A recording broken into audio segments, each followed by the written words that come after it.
Grabe! Talagang mapapa-less stress at more success ang Biyernes sa morning! Balitaktakan! Mayat nga talaga. Ura no nakalamlamin, di diba? umaga. Tapos ganito yung mapapakinggan ng music, parang babalik ako sa kwarto. Para kang niyayakap. Oo. Pero ang saya nga ng ating Biyernes ngayon, dahil ngayong umaga nga, hindi lang sa pag-ibig uso ang bigkisan, pero ang tanong, gaano nga ba katibay ang bigkis ng ilang kandidato sa batas? O baka naman panahon na para ito'y putulin. Yan ang ating alamin dito sa Usap Publiko.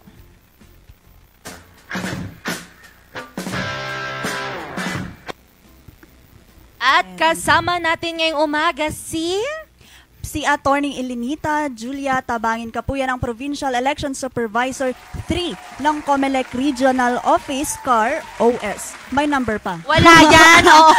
May number Wala pa. yan. Student.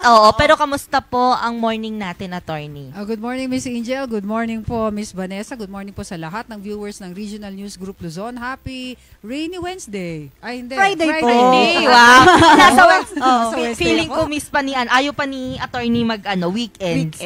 Pero Attorney, ano nga po ba itong pag-uusapan natin ngayon? Kasi syempre marami pong nagtatanong, ano na daw po ba ang ginagawa ngayon ng COMELEC since tapos na po ang midterm election 2025? Opo. Nasa post-election, activities. Hindi po ibig sabihin na natapos na ang election, wala na kaming trabaho sa COMELEC. Syempre, meron pa rin.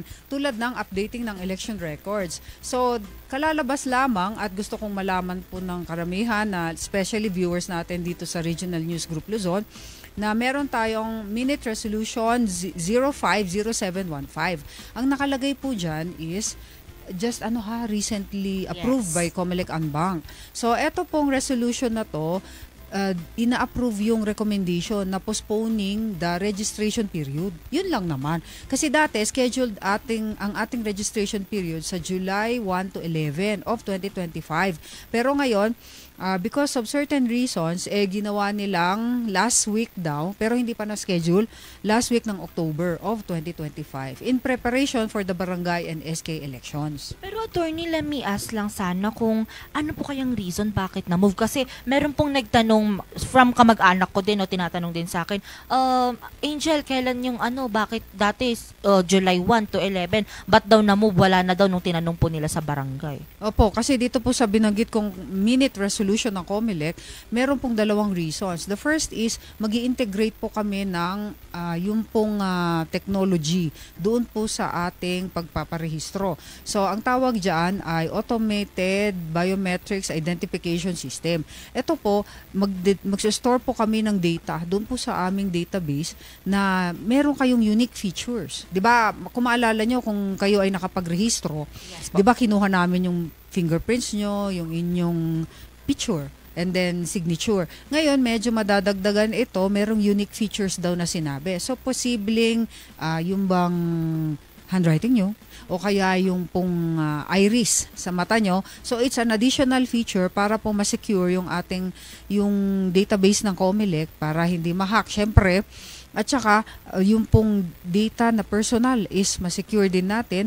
And then, yan po, gagamitin yan for purposes of identification pagdating ng election day. Siyempre. Then, second reason, we are postponing the registration period because kailangan naming mag-update ng election records. So, aside from yung paglilinis namin ng mga namatay sa listahan, tatanggalin na yan, yung mga transfers, then meron po yung mga OFW na babalik na sila rito, then magre-register sila, o kaya nakaboto man sila rito, or hindi sila nakaboto, kaya dapat nilang mag-register ulit. Meron din pong mga yung manual crossouts na ginawa namin. So, sa listahan na certified list of voters, there were manual crossouts from yung court orders that they are convicted of crimes, o kaya hindi na sila Filipino citizens, yung mga yan. So, lilinisin namin yung ating certified voters list para in preparation na rin yan para sa barangay and SK elections. And then, syempre, busy ang COMELEC ngayon because of yung pong BARM election sa October. Kaya, medyo hati yung attention. So, para makapag-focus din kami, gagawin po namin last week ng October na lang, after BARM elections, yung pong registration natin. Ayun. Kaya naman pala, tuloy na tuloy talaga Oo. ang election for Exact. SK and barangay officials this coming December. Pero dito po, attorney, parang naging mainit po na usapin ito pong proclamation ng isa po nating congressman dito sa Benguet po. Pero dito, talking about, although hindi naman po siya na-disqualify, pero dito po ba from COMELEC, ano po yung pinakapangunahing basihan po para ma-disqualify po ang isang candidate? O para ma-disqualify ang isang kandidato, dapat meron talagang nag-file ng disqualification case. Siyempre, di man pwedeng mag-disqualify lang tayo na walang nag-file. So, there must be a filer. So, can be a registered voter of the area or any person na natalo sa eleksyon. Pwede rin yun. Pero meron tayong mga certain grounds for disqualification. Kaya, pero dahil tapos na ang eleksyon, so, pinail na nila yung kanilang mga disqualification cases at yung iba pending, yung iba kahit na-proclaim, pending pa rin. Merong dalawang remedies tayo na just in case, natalo kayo, gusto nyong, pwede ko bang ma-dethrone na lang yung kalabang ko kahit di na ako upo? Ganyan yung mga tanong. So, there are two remedies na available. Pwede naman pong mag-file kayo ng co-warranto. Co-warranto is yung bang petition which is filed 10 days from date of proclamation questioning yung qualification niya. Is this person qualified? Talaga bang eligible siya as a candidate? So, it redounds to yung sinabing qualification provided for sa local government code and the constitution tulad ng are you a registered voter? Are you a natural-born citizen of the Philippines? Are you a resident of the place? Tapos able to read and write. Yun lang naman ang qualification. So, doon malalaman, doon ifa-file sa tamang po yan, venue. So, pagka barangay ka, sa municipal trial court ka magpa-file. Pagka yung bang mas mataas ang posisyon mo, mayor, mga ganyan, sa regional trial court. Pagka provincial naman ang level mo, sa COMELEC. O kapag ka naman na congressman sa House of Representatives Electoral Tribunal na yan pupunta. So, may isa pang remedy tayo. That is the election protest. Parang gusto mong malaman kung sino talaga ang nanalo. So, ang gagawin mo, magpa-file ka pa rin ng election protest 10 days from date of proclamation and then, bubuksan natin yung ballot boxes. Pagkatapos, bibilangin isa-isa yan, titignan natin kung talaga nga bang ikaw yung nanalo.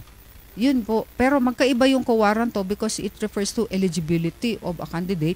Yung election protest naman, it determines who really won. Yun lang naman po yung grounds doon. Pero dito po, attorney, ano po ba ang difference kapag cancellation lang ng COC and then disqualification po? Lahat po sila disqualifications. Pero pag cancellation ng COC, ito po yung under Section 78 of the Omnibus Election Code. Yan po yung when you file your COC, meron kang ginawang untruthful statements. Kasi po, dun sa last part ng COC mo may nakalagay, I am respectfully under oath, stating that I do not possess any disqualification and I possess all the qualifications of a candidate. So it relates to yung qualification mo na residente ka ba, you are a registered voter, yung buong of age ka, kasi merong ibang positions na ang 18 years old hindi pwede, like governor, mga 23 yun. Or yung iba 21. So hindi siya pwede disqualified yan. Or hindi ka citizen of the Philippines. You do not possess natural born status of citizen of the Philippines. And also, if you have been previously convicted of a crime. Kapag ka na-cancel ang certificate of candidacy mo, parang there is no candidate at all. So, ang magre-replace niyan sa'yo is the second placer, the one who received the second highest number of votes. Kaya lang, meron tayong bagong case na dapat nyong malaman, which is Dato Ali Pax versus COMELEC. Ito po, it was released, na-decidean siya ng Supreme Court mga April of 2025. Tapos nirelease lang nila June 20, 2025. Ito, na-abandon na yung doctrine ng second placer. Na pag sinabi mong disqualified itong kandidato because na-cancel yung kanyang COC because may ginawa siyang misrepresentation doon po sa kanyang COC, ang papalit the second placer, the one who received the second highest number of votes. Hindi na daw ngayon. It will be under Section 44, Succession of the Local Government Code. So yung vice ang papalit.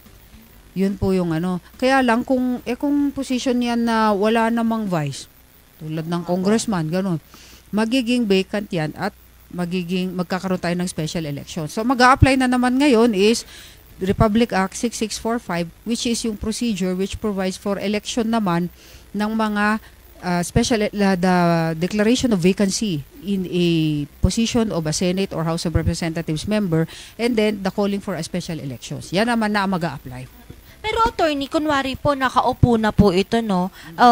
Pwede pa rin po bang may magreklamo sa kanya, maghain po ng disqualification cases? Opo, yan na po yung sinasabi ko sa inyo, yung dalawang, it's either election protest or quoranto. Kapag ka na-proclaim na siya, ang period mo is 10 days from date of proclamation. Pero kapag ka congressman yan, ang period mo, pursuant to House of Representatives Electoral Tribunal 2011 rules, dapat 15 days from date of proclamation. Ang ifa-file mo is a co-warranto position questioning the qualification of this individual, kung registered voter yan, ano ba siya, citizen of the Republic of the Philippines, natural born citizen of the Philippines, yung pong are you a resident of the place, yan, yung mga yan, or convicted of a crime, or are you of age, yan ang mga grounds. Pero kapag ka-election protest, yun yung bubuksan natin yung mga ballot box, titignan talaga kung sino yung nanalo. Pero dito po ba may appeals process din po doon po sa mga na-filean siguro na mga kandidato? Meaning, kapag ka ayaw mo yung resulta, mag-a-appeal ka. From the decision of the House of Representatives Electoral Tribunal, pwede na po yung i-question sa Supreme Court. I see. Pero attorney, balik lang po ako dun sa dito po sa barangay NSK election. Kasi po, medyo ano rin po sa akin, kunwari po sa dati niyang barangay, nagkaroon po, lugar, o sabihin na natin, nagkaroon po siya ng criminal record, tapos lumipat po siya ng isang place. Ma-detect pa rin po ba? Tas gusto niya pong tumakbo po bilang isang barangay officials, pwede pa rin po ba yun? Pwede yung ipa-disqualify, pero kailangan malaman natin kung ang penalty niya is more than 1 year. So, depende yan dun sa penalty na nahataw sa kanya at the time na naging final yung decision. So, kailangan yung decision mo na ang ground mo is disqualification by virtue of a conviction of an offense must be final judgment. It must be final. Kasi kung nag-a-appeal ka pa, hindi pa yan final. And nandun yung presumption of innocence under the Constitution that you are presumed innocent until proven otherwise. So ito yun meron tayong ruling sa Halosos versus Comelec 2012 na kahit yung bang walang nag-file ng disqualification case, pwede pa rin Comelec na lang ang motu proprio, meaning on our own, mag-file ng disqualification case. Kasi yung conviction niya of a crime, which is more than 1 year, ang imprisonment na in-impose, that is already constructive notice to the Comelec na i-disqualify yan. So, yan ang exception sa rule. Kasi di ba kailangan merong mag-file ng disqualification case. Pero this time, motu proprio pwede. Once it is for conviction of a crime. Pero it must be by final judgment. And ang penalty mo, pursuant to doon po sa Section 12 of the Omnibus Election Code and doon po sa Local Government Code na Section 40, it must be more than 1 year of imprisonment. Pero dito po, since ayun nga po, tuloy na tuloy naman po ang ating SK and Barangay election. Dito po ba, mayroon po bang kailangang isaalang-alang din po ba yung mga tatakbong SK official and barangay officials natin? Kung ano po yung difference niya as compared po sa mga local and then national na kandidato po natin? Sa Local Government Code, yun lagi ang basis natin pagdating sa barangay and SK elections. So para sa mga yung bang regular, barangay officials, kailangan you must be a citizen of the Philippines, syempre. Tapos number 2, you must be a resident of the place. Pagkatapos, yung pong registered voter, syempre. Pagkatapos, of age ka, and then you are able to read and write. Yan lang naman. Doon din sa sa SK naman, kailangan ang edad mo is 15 years old to 30.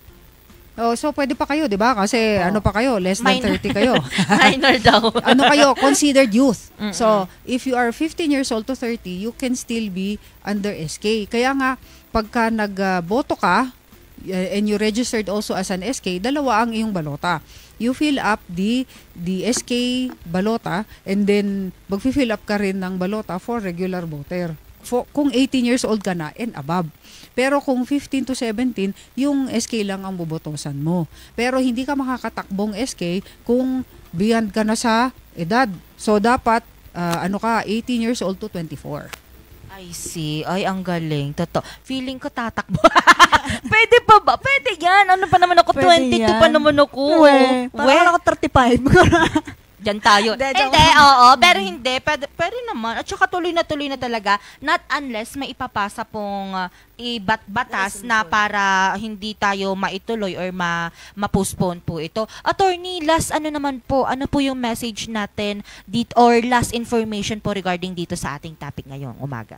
Oh, yung aking last information, pero maganda to ha, yung pong SK, di ba, binanggit na rin lang natin yung qualifications, meron siyang anti-dynasty provision, which is not found doon po sa mga regular na election natin. So, SK lamang ito, under the SK Reform Act of 2015. Ang sabi doon, hindi ka makakatakbo doon sa areang yun if you have an incumbent relative within the second degree of consanguinity or affinity na nakaupo ngayon. So, for example, ang father mo, yun, is first degree, second degree, yung lolo mo, mga ganon, o kaya may anak ka na mayor, hindi ka pwede sa area yun, sa jurisdiction na yun. So, you have to run sa ibang lugar. Or, for example, yung barangay captain is your father, doon ka sa kabila mag-SK election, mag-SK kagawad or SK chairman sa kabilang barangay. Ay, ang saya nun. Sana Hindi ka pati pwede dito sa area mo kasi ang papa mo is the incumbent barangay captain. Yan ang example. Ayan. Kaya i-check na natin I-check natin, oo. hanggat Pwede rin maaga sana pa. sa national. Oo. Chareng. Ayun po. Pero dito, attorney, meron po tayong libro. Ano po ba yung dinidiscuss or pinag-uusapan po dito sa libro na May ito? pinablish po akong book recently. So yung una po is Insider's Notes on Election Laws. Yan po, fundamentals po yan. So lahat po ng yung mga qualifications ng kandidato, ano ba yung COMELEC, anong purpose namin, yung pong disqualification din, meron din dyan, yung theory of the second placer, third termer, three termers, yung mga yan, nandyan. And OFWs, ano ba yung latest? And then, dun po sa pangalawang book, it's all about disqualification cases. Kaya nga, ang title niya is Insider's Notes on Election Laws, IMDQ.